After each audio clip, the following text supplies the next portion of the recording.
Hello friends, welcome to தனா தமிழ். இன்றைக்கி நம்ம சேனலில் என்ன பார்க்க போகிறோம்னா ஒரு முட்டை கிரேவி தான் வைக்க போகிறேன். வாங்க, நல்லா வாய்க்கு ருசியாக மட்டன் கிரேவி சாப்பிட்ற மாதிரி நல்லா டேஸ்ட்டாக வச்சிடலாம். இப்போ வீடியோவில் போய் எப்படி செய்யுதுன்னு பார்க்கலாம். என்னத்த எல்லாம் பார்சல் போட்டிங்களா இல்லையா? எல்லாம் முடிஞ்சிச்சுப்பா. இந்த வர மணி ஆயிடுச்சு, சமைக்கணுமா? ஆமாம், டைம் ஆகிட்டு. கடைக்கு டீ போட்டு கொடுத்துட்டு சமைக்கணுமே. டீ போட்டியா இல்லையா? இதோ பால் ஊற்றி போட்டிருக்கேன். அந்த முட்டை எடுத்து ஒரு 10 முட்டை எடுத்து அடுப்பில் தண்ணி ஊற்றி போட்டு வேக வை, முட்டை குழம்பு வைப்போம். சரித்த. இப்போ பார்சல்லாம் போட்டாச்சு. இப்போ வாங்க குழம்பு வச்சுக்கலாம், முட்டை குழம்பு வச்சுக்கலாம். அதுக்கு அடுப்பு வச்சு ஒரு எண்ணெய் சட்டி வச்சு தேவையான எண்ணெயை ஊற்றிருக்கேன். ஒரு சின்ன துண்டு பட்டை, ஒரு ஏலை, 2 கிராம்பு அதை போட்டுக்கலாம்.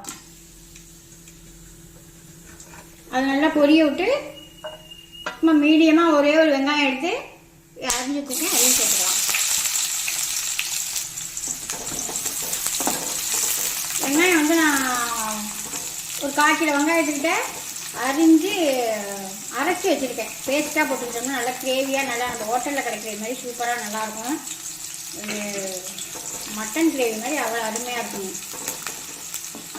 அதனால் அரைச்சி வச்சுக்கிட்டேன். சும்மா கொஞ்சோண்டு ஒரு 2 வெங்காயம் எடுத்து வதக்கி விட்டுக்கலாம்னு வதக்கி விட்டுருக்கேன். ஒரு 4 பச்சை மிளகா,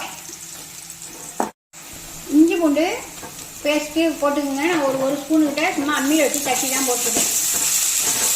உங்கள்கிட்ட பேஸ்ட் இருந்தால் நீங்கள் பேஸ்ட்டாக போட்டுக்கோங்க. இப்போ வந்து கரம் மசாலா வந்து நம்ம வீட்டிலே ரெடி பண்ணது தான். அதில் வந்து ஒரு 1/2 ஸ்பூன் கிட்ட போட்டுக்கிறேன்.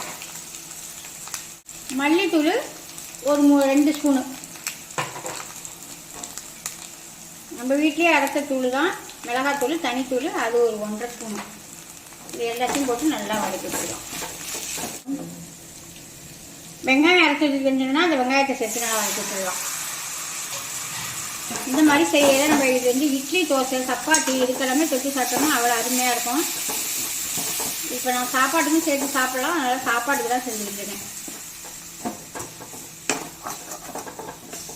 நல்லா இதையும் நல்லா பச்சை வாடை போகிற அளவுக்கு வதக்கி விட்டுருவோம். ஒரு தக்காளி, ஒரு 4 தக்காளி, 5 தக்காளி எடுத்து அதையும் அரைச்சி வச்சுருக்கேன், அதையும் இதில் சேர்த்துக்கலாம். தேவையான மஞ்சள் தூளை போட்டுக்குவோம். ஏற்கனவே நம்ம தூள்லாம் மஞ்சள் தூள் போட்டிருப்போம், மிளகாத்தூளில் போட்டிருப்பேன், கொஞ்சம் லைட்டாக போட்டுக்குவோம். இப்போ வந்து ஒரு 4 தக்காளி அரைச்சி வச்சுருக்கீங்கன்னா அந்த தக்காளியும் சேர்த்துக்கலாம்.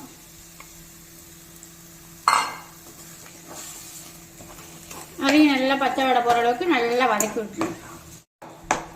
அப்புறம் வந்து எங்கே பார்த்தாலுமே மழை பெஞ்சிக்கிட்டு தான் இருக்குது. எங்கள் ஊர்லேயும் இன்றைக்கி 3 நாளாக மழை தூரிக்கிட்டே தான் இருக்குது. வெயிலும் சுத்தமாக வெயில் கிடையாது, காற்றும் ஓவர் காற்று அடிக்குது. இன்னமும் வடை வாங்கத்தல் போகிறதெல்லாம் கொஞ்சம் கஷ்டம்தான். நான் கொஞ்சம் போட்டு வச்சுருக்கேன், ஒரு 2-3 கிலோ கிட்ட ஸ்டாக் வச்சுருக்கேன். அதை கொடுத்துட்டு வெயில் அடித்தால் போடுவோம், இல்லைன்னா இன்னும் அடுத்த வருஷம்தான். இப்போ இது எல்லாமே நல்லாவே வதங்கிடுச்சு.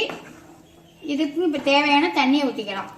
தேவையான தண்ணியை ஊற்றிட்டு நம்ம உப்பு சேர்த்துடலாம். இதுக்கு நல்லா காரம் சாரமாக ஒரு வாழைக்காய் வறுவல், ஒரு உருளைக்கிழங்கு வறுவல் அந்த மாதிரி செஞ்சுக்கிட்டோம்னா சூப்பராக சாப்பிடலாம். இதுக்கு தேவையான தண்ணியை ஊற்றிக்கலாம். நான் சும்மா கிரேவி மாதிரி தான் வைக்கிறேன், நான் கொஞ்சமாக தான் தண்ணி ஊற்றிக்கிறேன். இந்த மாதிரி எந்த குழம்புமே நம்ம சப்பாத்தி, தோசை இதுக்கெல்லாம் தொட்டு சாப்பிட்றது மாதிரி இந்த கிரேவி மாதிரி வச்சோம்னா தான் ரொம்ப நல்லாயிருக்கும். தேவையான உப்பை போட்டு நல்லா மூடி வச்சு ரொம்பவும் தின்னு அடுப்பை வைக்காமல் சிம்மில் வச்சு கொதிக்க விட்ருவோம். கொதிக்க வச்சுட்டு நான் அப்புறம் காட்டுறேன் உங்களுக்கு. நல்லாவே குழம்பு நல்லா கொதிக்குது. இப்போ வந்து நான் கொஞ்சமாக ஒரு 2 ஸ்பூன் கிட்ட தான் தேங்காய் எடுத்து கசகசா போட்டு அரைச்சி வச்சுருக்கேன். இதில் சேர்த்துக்கலாம். தேங்காய் நிறைய வேணாலும் ஊற்றிக்கலாம். எனக்கு அவ்வளோதான் தேங்காய் குழம்பு ஊற்றவே பிடிக்காதா, அதனால் நான் கம்மியாக சேர்த்துருக்கேன். ஒரு கொதி வந்தால் போதும். நம்ம அவிச்சு வச்சுருக்க முட்டையை லைட்டாக ஒரு கத்தி வச்சு லைட்டாக கீண்டு விட்டுட்டு இதில் இறக்கி விட்டோம்னா நல்லா உப்பு காரம் இதெல்லாம் இழுத்துக்கிட்டு நல்லா இருக்கும்.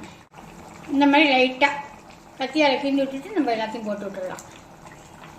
போட்டு விட்டு அடுப்பை நல்லா சிம்மில் வச்சு கொதிக்க விட்டுருவோம். இதுக்கு தொட்டுக்கு வந்து நான் வாழைக்காய் வறுவல் தான் செய்ய போகிறேன்.